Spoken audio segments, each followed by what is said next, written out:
We hear this real term a lot and there's a lot of negativity behind it because it depicts a world of sitting at a desk, working a long 40-hour work week, and becoming an actual dual adult. I admit I feared this concept of the real world and the concept of graduation, but I learned I could do something about it. I believe all this negativity around this term is due to the pursuit of opportunities that don't align with our goals. And that's influenced by this society of expectations and technology we live in. Thus, the solution to align our opportunities with our goals is to take it upon ourselves to write down our goals with pen and paper. Now, so going back to the societal expectations, one of these expectations is a psychological term known as the self-fulfilling prophecy. So the self-fulfilling prophecy claims that you often meet the expectations others have of you. First, we start off at expectations to where your parents, your peers, your society, your institution has certain expectations for you to where it influences your behavior to where you feel like you have to produce certain results. And with enough results, you tend to believe it and the cycle continues. As an Asian American, there are a lot of prophecies and expectations for me, such as the expectation to be successful in math and science. With that expectations, my behavior shaped around that through to the positive reinforcements and pressures growing up. And with that behavior, I produced results in terms of good grades and high standardized test scores in math and science. And with enough results, I believed it. So with going through all that cycle, kind of being stuck in that cycle, I came into Clemson University and declared to be a mechanical engineering major because I didn't know what I wanted to do at the moment, but I knew I had to be an engineer. And at that time, my goal was to secure an internship as well because we're taught internships lead to full-time jobs. And so I kept up the work ethic and produced more good results and eventually landed on what I thought was the internship of my dreams. So at this internship, I finally realized I understood the concept of the real world.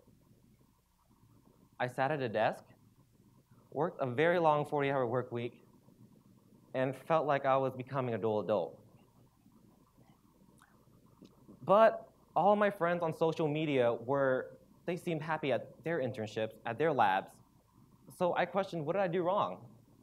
I went through the same process, even above and beyond, and I wasn't happy with where I was at. I wasn't happy with my real world as an engineering student. So in order to solve all that conflict, I ran away from all the problems, but I ran away to a coffee shop with a pen and paper, and just started word vomiting all my thoughts, my feelings, my confusions, everything just on there.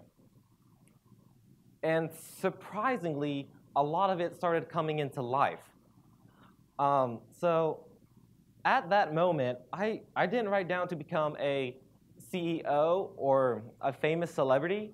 I wrote down things I wanted at that moment, which was to travel to Europe, run a faster marathon time, and pursue my academic interests. And like I said, a lot of it happened, surprisingly. This past summer, I did a solo backpacking trip through Europe. I ran my fastest marathon time yet. I'm currently pursuing an interest and creative inquiry in consumer psychology. So writing down my goals helped me evaluate my values and what I really wanted. Although I am finishing with an engineering degree, writing down my goals helped me push open the doors I wanted to be open. So with that, I'm going to share some social science with you, and hopefully this works. So that's how kind of writing has entangled in my life. But we write things down every single day, and we don't realize how powerful it is. For example, if you like to eat and save money, you've probably been to the grocery store with a grocery list or see people in the store with the list. And it's obvious that this list helps us get these certain grocery items. So writing down that list helps us get these items or those small objectives, because writing it down, having so many mental notes in your head just doesn't work out as well. And we also tend to project these mental notes in other things, such as sticky notes. We often write down sticky notes in order to remind us to come back to the task, because having that long-term mental note doesn't work out as well, especially if we have a lot of things going on in our lives. And also, another longer-term or even permanent form of writing is our signature, which signifies our commitment to an agreement. So I believe that if we write down our goals, we can commit to them. Actually, we can obtain them, stick to them, and commit to them. Now, here is some social science to back that up. So we have the reticular activating system, which is the neurological part of our brain that serves as a filter that sorts, evaluates, and prioritizes sensory information. So a really good example would be, imagine yourself in your high school hallway during class change, and you're just going back your day. There's a lot of this sensory information going on, such as noise, textbooks dropping, locker slamming, random conversations, and you just walk by. All of it's irrelevant to you because they're just irrelevant information. They don't get your attention. And while you're walking, you hear your name from all the way behind, and you look around to see who said your name. Oddly enough, through all this noise and all that chatter, you were able to hear your name being called even at the same noise level. So that's your reticular activating system in action. It's sorting through what's relevant and what's irrelevant. Noise, chatter, locker slamming, all are relevant information to you until someone says your name, which is your identity, which is relevant, and that's why your RAS prioritizes it to the top. All right, so if my goal today was I want to talk to my mom more, my mental object would be, I should call mom today. And so I would physically write that down on a sticky note of saying calling mom, a physical object. By writing down that goal, I just connected my mental and physical object together, which makes that reminder that much stronger. Now, if I were to leave my desk for the day and forget the note, but I pulled my phone out, which is a physical object, I would look at that phone and know that sensory information of knowing that phone has calling capabilities, it would remind me to call mom because I wrote it down. My RAS sees my phone and prioritizes that information because when I wrote the goal down, one of my prioritized thoughts is calling mom. So a more personal example would be when I wanted to run my next marathon 6 minutes faster than the previous in order to qualify for a certain event. I wanted this goal so bad that I wrote down many things, such as sticky notes for encouragements, my pace, my time, what that day is going to look like. I had so many of those physical objects connected to that one mental objective. And it got to the point to where it started affecting things like my diet, because a good diet means a healthier time. So when I encountered many sweet, sugary, physical objects, it would be a reminder to not consume them in order to meet that one mental objective. And so yeah, I met my time. I feel much better. And overall, writing down my goals really helped that. So writing down your goals is only powerful if you are specific. So we have another network, which is our network of emotions.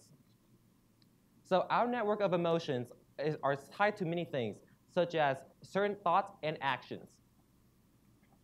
Now, if you write down, I want to be happy, it's not specific enough, so it's not as powerful.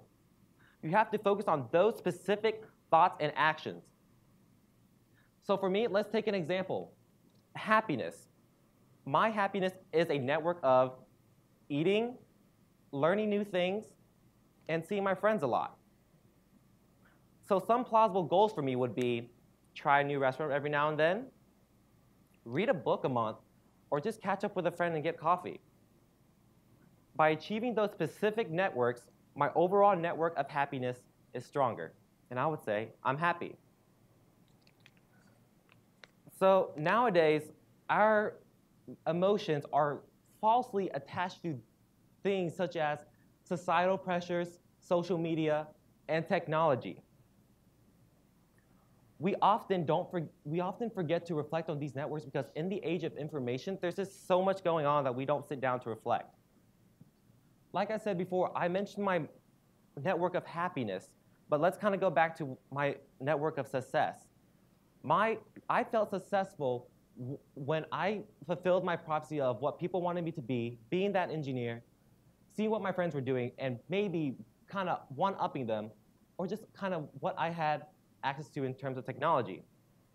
And I believe writing can help us reflect on these networks and make it better. I now know that next time I want a positive change in my life, I will physically write down the goal in order to form my own expectations, to influence my own behavior to where I produce my desired results and have ingrained beliefs and make myself a better person of me. And with that, we'll all become more intentional and passionate about the opportunities we pursue. And with this world of expectations, maybe the real is intimidating, but you're actually. And now, next time when we're asked, what's the next step? Our answer will be, is to write the next step. Thank you.